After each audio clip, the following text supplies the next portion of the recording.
Several hundred protesters gathered outside the United Nations during Iranian President Mahmoud Ahmadinejad's speech, waving signs and shouting their disapproval of his government. Inside, Mr. Ahmadinejad, who leaves office this June, gave one of the most sedate speeches of his 8 appearances here, focusing on his idea of a new world order.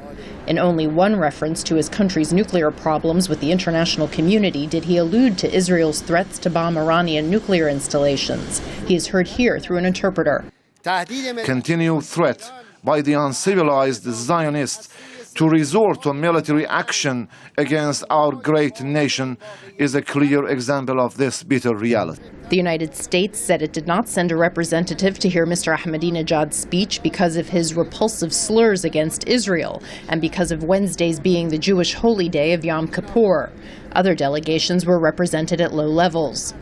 Sworn in 3 months ago, Egypt's Islamist president, Mohamed Morsi, laid out the new Egypt's vision on issues in the Middle East and Africa and denounced a recent video that mocked Islam. Turning to Syria, he said the bloodshed and humanitarian crisis there must stop, and the Syrian people must decide their own destiny.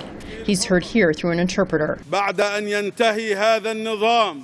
After this regime, the current regime, comes to an end, the regime that kills its people day and night, after this regime comes to an end, the Syrian people will choose with their own free will a regime that represents it and places Syria in its right place among democratic countries.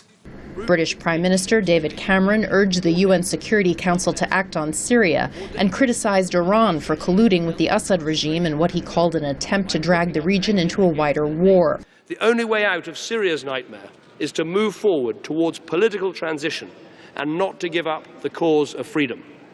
The future for Syria is a future without Assad. On the sidelines of the General Assembly, the UN Security Council met at the ministerial level with the Arab League Wednesday to discuss cooperation. The Syrian crisis and the Palestinian issue figured prominently in the talks. Margaret Besheer, VOA News, the United Nations. The Middle East on the heels of 2 tumultuous weeks during which